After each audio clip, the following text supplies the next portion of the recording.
नमस्कार, मी अशोक मुरुमकर। करमाळा नगरपालिका निवडणुकीसाठी आज रविवारी नगराध्यक्षपदासाठी 4 व नगरसेवक पदासाठी एकूण 100 अर्ज दाखल झालेले आहेत।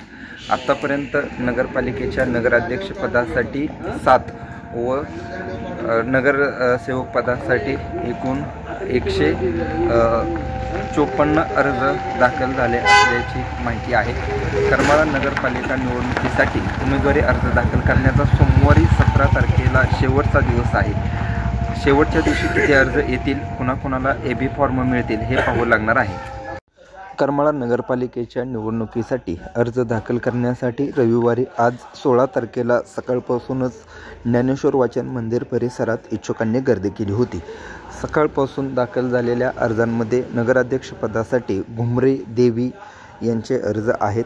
याशिवाय आणखी किती अर्ज येणार हे पाहावं लागणार आहे। निवडणूक शांततेत पार पडावी यासाठी पोलीस निरीक्षक रणजित माने यांच्या मार्गदर्शनाखाली चोख पोलीस बंदोबस्त ठेवण्यात आलेला आहे। आणखी किती अर्ज येणार हे उद्या समजणार।